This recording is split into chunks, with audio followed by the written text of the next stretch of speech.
सभी स्टूडेंट्स को नमस्कार।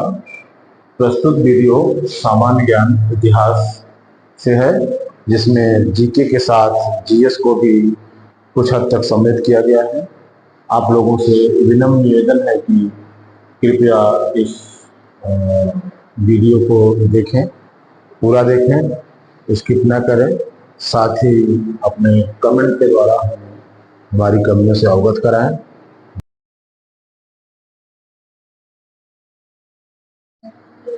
आज हम पढ़ेंगे सामान्य ज्ञान इतिहास के अंतर्गत जैन संगीतियां।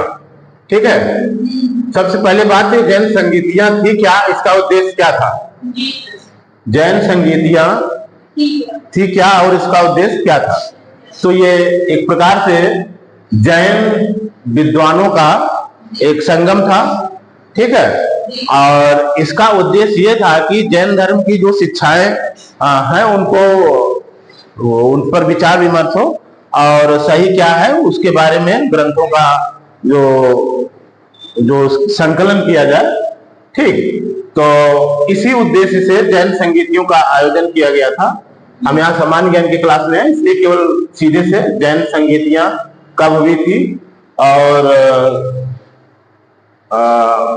किस समय हुई थी इसी को जानेंगे। ठीक है, तो प्रथम जैन संगीत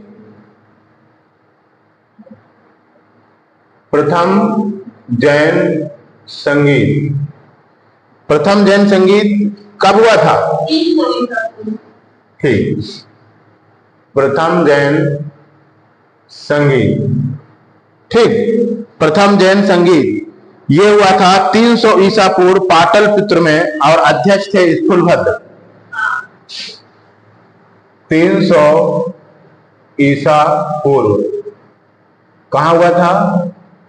पाटलिपुत्र। अध्यक्ष कौन थे? हाँ, पाटलिपुत्र हुआ था, अध्यक्ष स्थूलभद्र थे।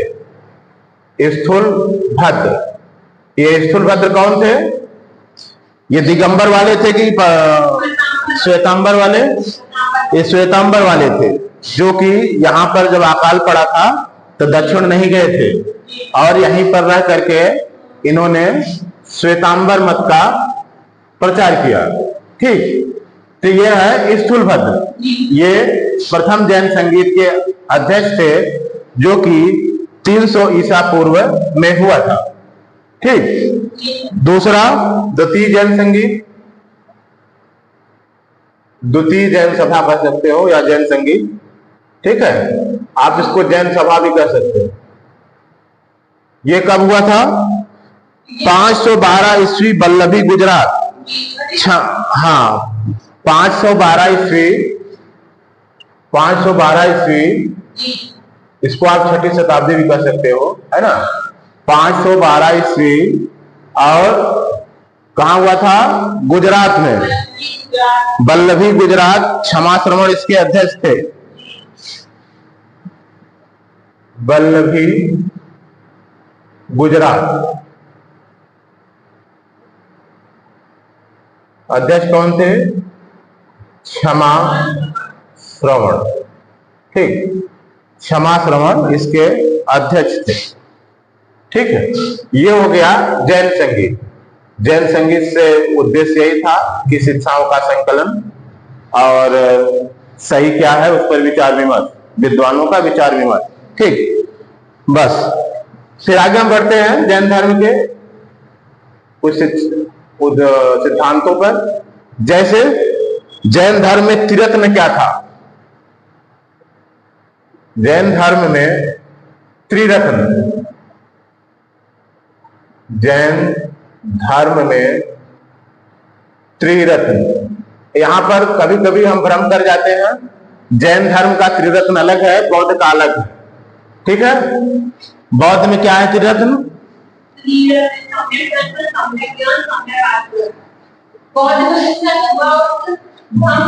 बुद्ध, धम्म, संघ।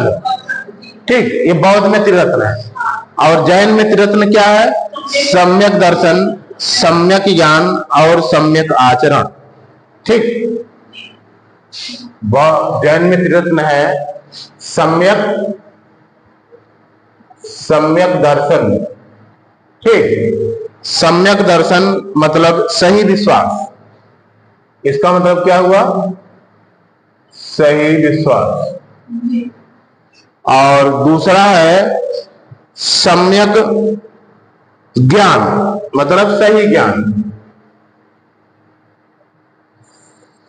सम्यक ज्ञान ये होगा सही ज्ञान। और तीसरा क्या है? सम्यक आचरण, मतलब सही आचरण। सम्यक आचरण मतलब सही आचरण। ठीक, अब यहां पर यही आपको ध्यान रखना है कि जब जैन धर्म का त्रिरत्न आएगा तो सम्यक दर्शन, सम्यक ज्ञान और सम्यक आचरण। लेकिन जब बौद्ध बुद्ध का आएगा तो बुद्ध, धम्म और संघ, यही त्रिरत्न है। ठीक, त्रिरत्न के बाद त्रिरत्न के अनुशीलन में निम्न 5 महाव्रतों का। अब त्रिरत्न का अनुशीलन कैसे होता है? त्रिरत्न का अनुशीलन, इसके लिए 5 महाव्रत होते हैं। 5 महाव्रत, ये बहुत महत्वपूर्ण है जैन दर्शन के लिए। 5 महाव्रत क्या होते हैं? सत्य, अहिंसा, आस्तेय, अपरिग्रह एवं ब्रह्मचर्य। 5 महाव्रत क्या है? सत्य, अहिंसा, आस्तेय, अपरिग्रह और ब्रह्मचर्य। ठीक, ये है। अब आप इसमें देखेंगे ये 4 तो पार्श्वनाथ के समय से ही है। ब्रह्मचर्य को महावीर स्वामी ने जोड़ा था। ठीक है, अब आप अर्थ समझना चाहे समझ सकते हैं। सत्य मतलब हमेशा सत्य बोलना है आपको। क्या करना है? हाँ, सत्य वचन। अहिंसा, जीवों के प्रति दया। आस्तेय का मतलब चोरी न करना। अपरिग्रह मतलब जितना जरूरत हो उतना ही ग्रहण करना, ज्यादा संपत्ति ग्रहण न करना। और ब्रह्मचर्य क्या मतलब? ब्रह्मचर्य है। ठीक है, अब यहां पर ये 5 महाव्रत हैं। 5 महाव्रत ये किसके लिए हैं? वास्तव में ये जैन साधुओं के लिए या साध्वियों के लिए है। साध्वियों के लिए है ना, साध्वियों के लिए है, मतलब ये जैन का। लेकिन जैन में थोड़ा सा मतलब कि जो गृहस्थ है उसके लिए भी कल्पना है, तो वो 5 अणुव्रत की कल्पना है। तो 5 अणुव्रत की बात है। अणुव्रत क्या है? यही महाव्रत को पालन में थोड़ा सा ढिलाई है। ठीक है, जैसे कि आप जब महाव्रत में अहिंसा का मतलब लोगे, यहाँ अहिंसा से मतलब होता है कि मनसा वाचा कर्मणा, मन से, वाणी से किसी प्रकार से अहिंसा नहीं होनी चाहिए।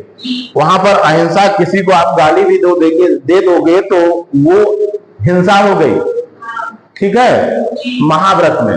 लेकिन अणुव्रत में वो उतना मतलब गंभीर नहीं है, उसमें ढिलाई है।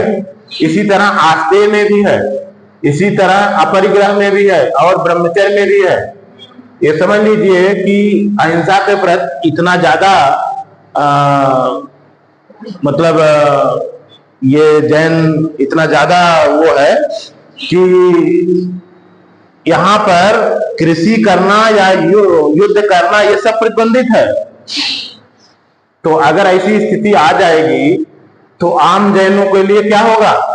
इसीलिए अणुव्रत की बात की गई है कि हर एक में, इस महाव्रत में हर एक में जो ढिलाई आएगी वो उतनी शक्ति से पालन नहीं होगा, तो वो अणुव्रत हो जाएगा और वो जैन मतलब गृहस्थों के लिए हो जाएगा और ये महाव्रत जैन साधुओं के लिए हो जाएगा।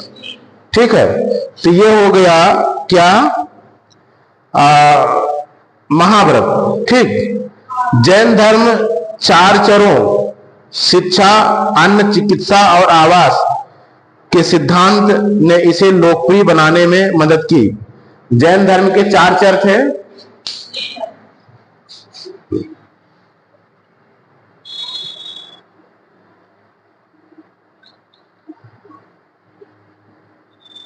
जैन धर्म के 4 चर कौन थे? जैन धर्म के 4 चर शिक्षा, अन्न, चिकित्सा और आवास। शिक्षा, अन्न, चिकित्सा, शिक्षा, अन्न, चिकित्सा और आवास। ठीक। शिक्षा, अन्न, चिकित्सा और आवास, ये क्या है? जैन धर्म के 4 चर हैं और ये सिद्धांत ने इन्होंने जैन धर्म को लोकप्रिय बनाने में मदद की। ठीक। जैन धर्म के 4 चर जो कि जैन सिद्धांत को लोकप्रिय, किसको? जैन सिद्धांत को लोकप्रिय बनाने में मदद करी, लोकप्रिय बनाने में मदद की। ठीक। ये हो गया जैन के चर। ठीक। जैन धर्म में ईश्वर की मान्यता नहीं है। जैन धर्म में ईश्वर की मान्यता नहीं है। ठीक है।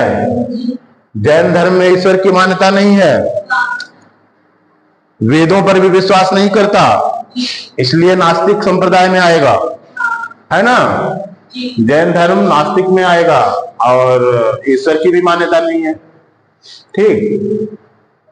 तो प्रश्न उठेगा है कि आखिर संसार को किसने बनाया, है ना? जैन धर्म में आत्मा की मान्यता है। जैनियों के अनुसार जीव न केवल मनुष्य व पशु पक्षियों में वरन पेड़ पौधों, पत्थरों व जल में भी पाया जाता है। जैन धर्म के आत्मा की मान्यता है। आप आत्मा नहीं कर सकते हो, आत्मा की तरह ही, मतलब आत्मा के विकल्प में जीव शब्द का प्रयोग किया है। ठीक है। तो हम कह सकते हैं जैन धर्म में आत्मा की मान्यता है। मानता हम कैसे मानते हैं? वो पेड़ पौधों से लेकर के जल और पत्थरों में भी जीव मानता है। ठीक है। जल एवं पत्थर में भी जैन मत के अनुसार जीव कहां पर है? मानव में भी, मानव, जंतु, पेड़ पौधे, है ना? पेड़ पौधे, पत्थर एवं जल में भी। कहने का मतलब ये सभी, ऐसा नहीं कि जितना हमने यहां गिनती किया उतना ही, ऐसे लगभग सभी में क्या है? जीव है। ठीक। सभी में जीव है, जीव पाया जाता है। ठीक है। जीव आत्मा न केवल मनुष्यों व पशु पक्षियों में वरन पेड़ पौधे, पत्थरों व जल में भी पाया जाता है। हर जगह जीव है, मानव में भी, जंतु में भी, पेड़ पौधे में भी, पेड़ पौधों में भी, पत्थर में भी, जल में भी। मतलब आप देखोगे तो जीव और निर्जीव, जीव और निर्जीव, जंगम एवं अस्थावर, है ना? जीव एवं निर्जीव, जड़ चेतन, इसको कह सकते हैं जड़ चेतन और जड़, सभी में जीव की कल्पना, जीव को मानता है कौन? जैन धर्म। जैन धर्म यहां भी जीव को मानता है, इसलिए आप ये कह सकते हो कि आत्मा की मान्यता जैन धर्म में थी। ठीक है, जैन धर्म में है। जैन के अनुसार सृष्टि का निर्माण जीव तथा अजीव नामक दो मूल तत्वों से हुआ। जीव चेतन तत्व है, अजीव अचेतन तत्व है, अचेतन जड़ तत्व है। देखिए, अब जैसे यहां पर आप देखिए कि जैन धर्म में ईश्वर की मान्यता नहीं है, तो अब प्रश्न उठेगा ही कि संसार को किसने बनाया? ईश्वर की मान्यता ही नहीं है तो संसार को किसने बनाया? उसी का उत्तर है। उत्तर क्या है? जैन धर्म के अनुसार सृष्टि का निर्माण जीव तथा अजीव नामक दो मूल तत्वों से हुआ है। जीव तथा अजीव, इन्हीं दो मूल तत्वों से, दो मूल तत्वों से सृष्टि का निर्माण हुआ। ठीक, दो मूल तत्वों से सृष्टि का निर्माण हुआ। ये जैन मत के अनुसार, जैन मत के अनुसार जीव तथा अजीव दो मूल तत्वों से सृष्टि का निर्माण हुआ, क्योंकि सृष्टि के निर्माण करता ईश्वर नहीं है, क्योंकि जैन धर्म ईश्वर को नहीं मानता। ठीक है, जीव क्या है? जीव जो है आपको पता ही है, जीव जो है चेतन तत्व होगा। जीव चेतन तत्व है, चेतन तत्व है। यहां पर जो हमने जड़ चेतन का उदाहरण दिया था, वास्तव में जीव और निर्जीव, बिना जीव वाले का में दिया था, लेकिन जब हम यहाँ पर इस संदर्भ में बात करेंगे तो जहां जहां जीव है वहां हम चेतन कहेंगे, वहां जड़ नहीं कहेंगे। ठीक, तो जीव मतलब वहां चेतन वो भी हो जाएगा, पत्थर जल सब जगह हो जाएगा, सब जगह जीव का वास है। तो जीव क्या है? चेतन तत्व है, और अजीव अचेतन जड़ है। अजीव क्या है? अजीव अचेतन जड़ है। अजीव क्या है? अचेतन जड़ है। ठीक है, अचेतन जड़ तत्व है। और जड़ तत्व क्या है? जैसे पुद्गल, काल, आकाश, धर्म व अधर्म। पुद्गल, काल, आकाश, धर्म व अधर्म। पुद्गल, काल, आकाश, धर्म और अधर्म। ठीक, पुद्गल, काल, आकाश, धर्म और अधर्म, ये सब क्या है? जड़ तत्व है। ठीक, महावीर पुनर्जन्म एवं कर्मवाद में विश्वास करते थे। आप पुनर्जन्म में विश्वास कर रहे हैं तो आत्मा रहेगी तभी नहीं करेंगे। महावीर पुनर्जन्म एवं कर्मवाद में विश्वास करते थे। ये लाइन याद रखिए। कभी कभी हम भ्रम में पड़ जाते हैं कि ये जब अनिश्वरवादी हैं तो हम ये मान लेते हैं कि अनात्मवादी हैं, ये आत्मा में विश्वास नहीं करते, तो ऐसा नहीं है। ठीक है, तो महावीर पुनर्जन्म एवं कर्मवाद में विश्वास करते थे। पुनर्जन्म एवं कर्मवाद, कर्मवाद में विश्वास करते थे, विश्वास करते थे। ठीक, कौन? महावीर। आप यही देखे हैं ना, आजीवक वाले दोनों विश्वास नहीं करते, ना तो पुनर्जन्म ना तो कर्म, कहीं नहीं। जो होगा है मिलेगा, मिलना होगा मिलेगा, नहीं मिलेगा तो कोई बात नहीं, है ना। ये आजीवक वाले कहते हैं। लेकिन जैन और बौद्ध दोनों कर्म में विश्वास करते हैं। ठीक है, जैन धर्म के सप्तभंगी नए अन्य नाम स्यादवाद या एकांतवाद है, जो जैन धर्म का मौलिक सिद्धांत है। जैन धर्म का मौलिक सिद्धांत, मौलिक सिद्धांत क्या है? जैन धर्म का मौलिक सिद्धांत क्या है? स्यादवाद, स्यादवाद या सप्तभंगी नय, सप्तभंगी नय। ठीक, स्यादवाद या सप्तभंगी नय, इसी को क्या कहा जाता है? सप्तभंगी ज्ञान। इसी को एकांतवाद भी कहा जाता है, अनेकांतवाद। सप्तभंगी ज्ञान या अनेकांतवाद, ठीक है, अनेकांतवाद, अनेकांतवाद। इसका जब आप पूर्ण दर्शन पढ़ेंगे तब ये पूरा बताया जाएगा। अभी केवल इतना ही है, ये जानते रहिए कि जैन धर्म का मौलिक सिद्धांत क्या है? स्यादवाद, सप्तभंगी नय या अनेकांतवाद। ठीक, जैन धर्म ने अपने आध्यात्मिक विचारों को सांख्य दर्शन से ग्रहण किया, उससे मिलता जुलता है, इसलिए हम कह सकते हैं कि जैन ने क्या किया? जैन ने अपने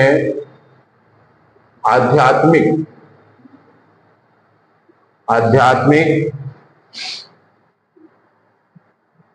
विचारों को कहां से ग्रहण किया? सांख्य दर्शन से ग्रहण किया, सांख्य दर्शन से ग्रहण किया, सांख्य दर्शन से ग्रहण किया। किसने? जैन ने। जैन धर्म मानने वाले कौन कौन से राजा थे? उदयन था, आपको पता ही है, और कौन था? हाँ, चंद्रगुप्त मौर्य, कलिंग नरेश, खारवेल, राष्ट्रकूट, अमोघवर्ष, चंदेल शासक। ठीक, कुछ नाम ले सकते हैं यहां पर। उदयन था और चंद्रगुप्त मौर्य, चंद्रगुप्त मौर्य, क्योंकि श्रवण बेलगोला में ही इन्होंने अपना वो त्याग दिया था ना, अपना जीवन। और खारवेल, खारवेल, खारवेल कौन था? खारवेल कलिंग नरेश, हाथी गुंफा अभिलेख इसी का है, कलिंग नरेश, इसी अभिलेख से ही सिद्ध होता है तो वो जैन धर्म में आस्था थी। कलिंग नरेश, खारवेल, ठीक है।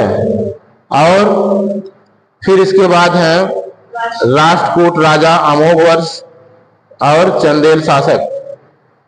अमोघवर्ष, अमोघवर्ष ये राष्ट्रकूट राजा थे, राष्ट्रकूट। और अगला कौन है? चंदेल शासक, चंदेल शासक। ये लगभग सभी, ये सभी जैन थे, ठीक है। क्या थे? जैन थे। मैसूर के गंग वंश के राजाओं के सेनापति व प्रधानमंत्री चामुंडा राय के प्रोत्साहन से कर्नाटक के श्रवणबेलगोला में 10वीं शताब्दी के मध्य में विशाल बाहुबली की ग्रेनाइट पत्थर की मूर्ति या गोमतेश्वर की मूर्ति का निर्माण किया गया।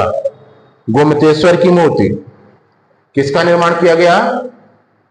गोमतेश्वर की मूर्ति। इसी को क्या कह सकते हैं? बाहुबली, बाहुबली, ठीक है। गोमतेश्वर विशाल बाहुबली के ग्रेनाइट पत्थर की है, ठीक है। और किसने किया? मैसूर के गंगवंश राजाओं के सेनापति एवं प्रधानमंत्री चामुंडा राय। किसके? चामुंडा राय के प्रोत्साहन से कर्नाटक के श्रवणबेलगोला में, चामुंडा राय के प्रोत्साहन से कहां पर? कर्नाटक के श्रवणबेलगोला, श्रवणबेलगोला में, कर्नाटक के श्रवणबेलगोला में गोमतेश्वर की मूर्ति या बाहुबली की मूर्ति, जो किसकी है? ग्रेनाइट की है, किसकी है? ग्रेनाइट की, ग्रेनाइट। ठीक, किसका ये जो निर्माण किया गया है ग्रेनाइट पत्थर की है। और 10वीं शताब्दी में के मध्य हुआ था, 10वीं शताब्दी के मध्य। और ये चामुंडा राय थे कौन? चामुंडा राय मैसूर के गंग वंश के राजाओं के सेनापति एवं प्रधानमंत्री। गंग वंश, गंग वंश मैसूर के राजाओं के सेनापति एवं प्रधानमंत्री, सेनापति एवं प्रधानमंत्री, सेनापति एवं प्रधानमंत्री थे कौन? यही चामुंडा राय, चामुंडा राय। ठीक है, तो गंग वंश मैसूर राजाओं के सेनापति एवं प्रधानमंत्री चामुंडा राय, चामुंडा राय के प्रोत्साहन से ही कर्नाटक के श्रवणबेलगोला में बाहुबली यानी गोमतेश्वर की मूर्ति स्थापित की गई, 10वीं शताब्दी के मध्य स्थापित की गई और एक ग्रेनाइट पत्थर की बनी हुई है। ठीक, तो ये क्वेश्चन आता है कभी कभी कि ये मूर्ति क्या स्थिति है, थोड़ा बहुत इसके बारे में जानकारी हमको रखना होगा। ठीक है, और गोमतेश्वर की प्रतिमा कायोत्सर्ग किसमें? कायोत्सर्ग मुद्रा में है। किस मुद्रा में है? कायोत्सर्ग मुद्रा में है, मुद्रा में है गोमतेश्वर की प्रतिमा। किसकी प्रतिमा? जो गोमतेश्वर की प्रतिमा बनाई गई थी, गोमतेश्वर की प्रतिमा। ठीक, गोमतेश्वर की प्रतिमा कायोत्सर्ग मुद्रा में है, कायोत्सर्ग।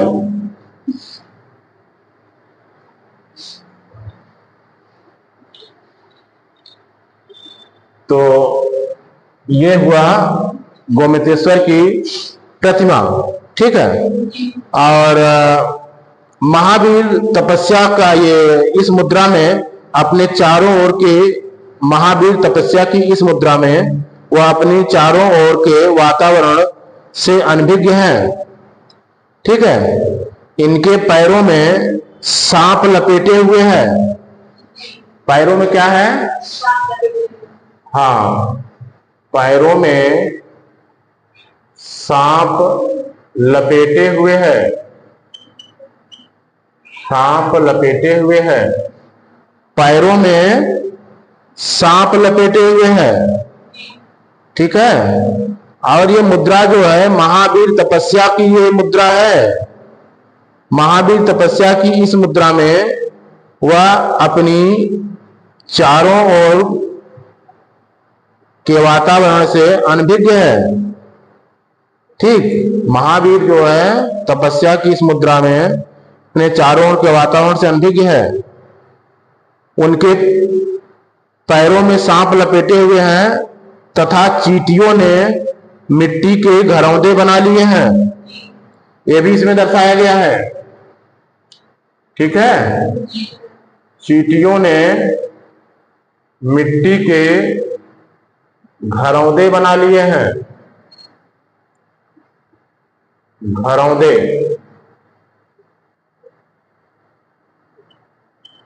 ठीक, मिट्टी के घरौंदे बना लिए हैं। यह मूर्ति 18 मीटर या हम 57 फीट कह सकते हैं ऊंचाई है एवं चट्टान को काटकर बनाई गई है। 57 फीट की ऊंचाई है और चट्टान को काटकर बनाई गई है। चट्टान को काटकर बनाई गई है। ठीक, चट्टान को काटकर बनाई गई है। और जैन धर्म संबंधित कुछ अन्य तथ्य भी है।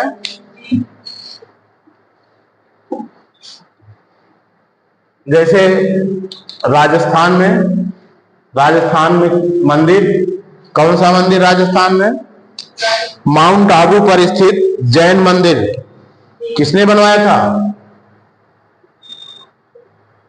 माउंट आबू कहाँ है? पर्वत, राजस्थान। माउंट आबू राजस्थान, यहां पर किसने बनवाया था?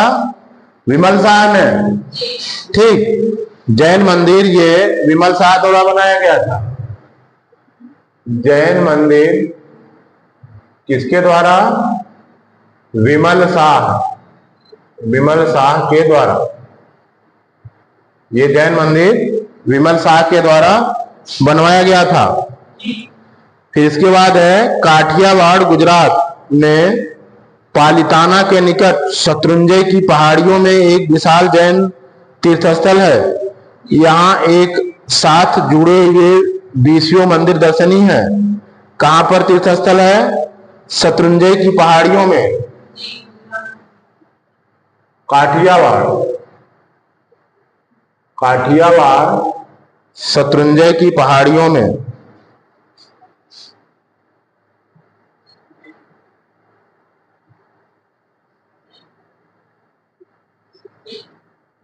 यहां पर जैन तीर्थस्थल है,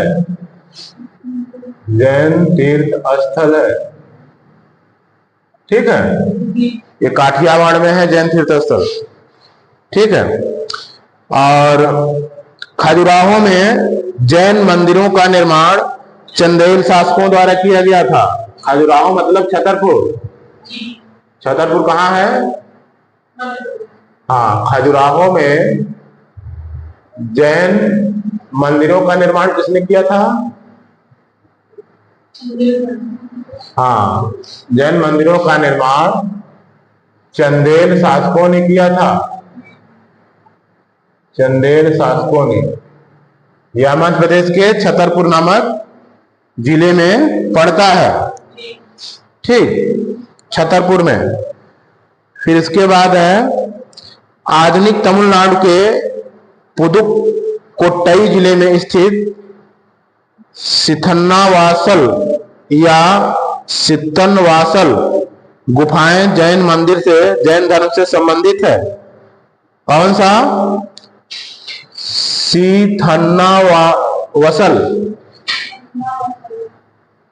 सिथन्नावसल और क्या है? या इसी को सित्तनवासल क्या कहते हैं? सित्तनवासल। ये दोनों हैं, ये दोनों किससे संबंधित हैं? ये गुफाएं हैं, ये जैन धर्म से संबंधित हैं और तमिलनाडु में है। गुफाएं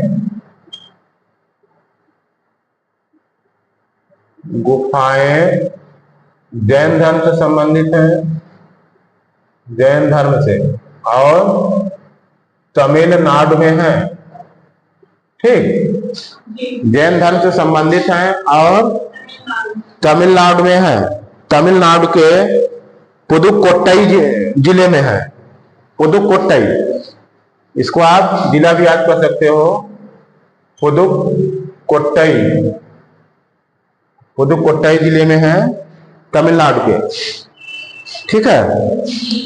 मौर्योत्तर युग में मथुरा जैन धर्म का प्रसिद्ध केंद्र था। मथुरा कला का संबंध जैन धर्म से है। किस युग में? मौर्योत्तर युग में। मथुरा क्या था? मथुरा जैन धर्म का प्रसिद्ध केंद्र था। मथुरा जैन धर्म का, ठीक। मथुरा कला किससे संबंधित है? जैन धर्म से। मथुरा कला जैन धर्म से संबंधित है, ठीक। मथुरा कला जैन धर्म से संबंधित है। जैन तीर्थंकरों की जीवनी भद्रबाहु द्वारा रचित कल्पसूत्र में है। हाँ, ये कल्पसूत्र एक पुस्तक है, ग्रंथ है, ये भद्रबाहु द्वारा रचित है। भद्रभाव, इसमें सभी जैन तीर्थंकरों के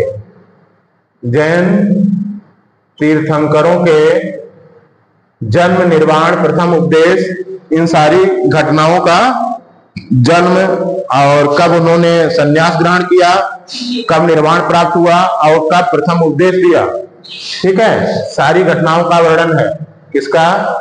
जन्म का, निर्वाण का और संन्यास का और प्रथम उपदेश का, इन सारी घटनाओं का वर्णन किसमें है? कल्प सूत्र में, जो कि भद्रभाव द्वारा रचित था, ठीक है। 72 वर्ष की आयु में महावीर की मृत्यु, महावीर का निर्वाण 468 ईसा पूर्व में बिहार राज्य के पावापुरी राजगीर में हुआ था। कब हुआ था? 72 वर्ष की आयु थी, ठीक। किसका? महावीर का निर्वाण,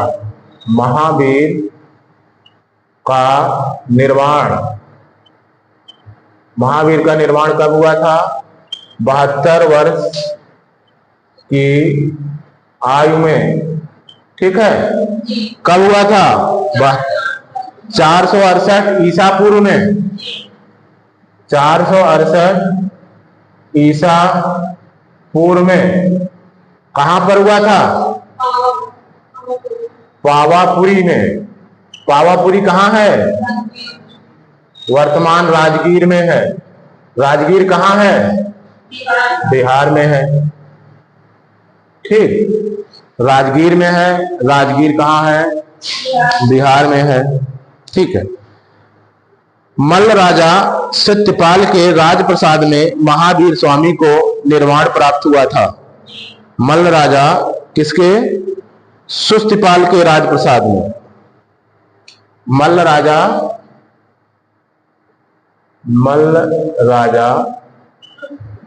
सत्यपाल के राजप्रसाद में हुआ था, राजप्रसाद, ठीक।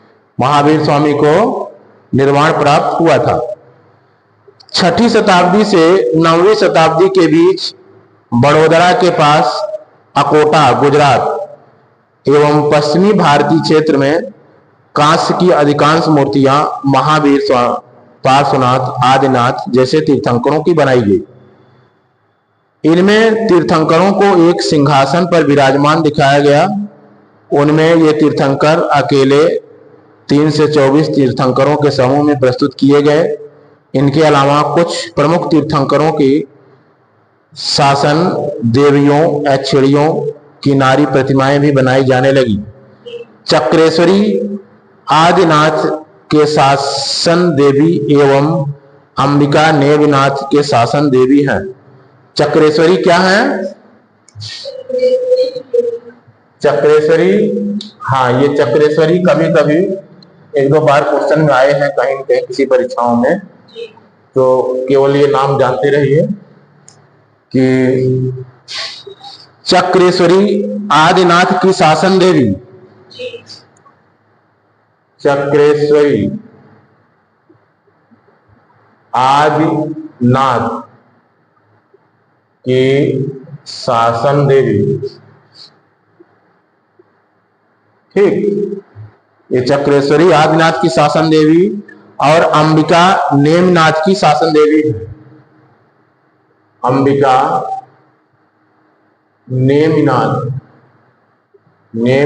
की शासन देवी है, ठीक। अंबिका नेमिनाथ की शासन देवी।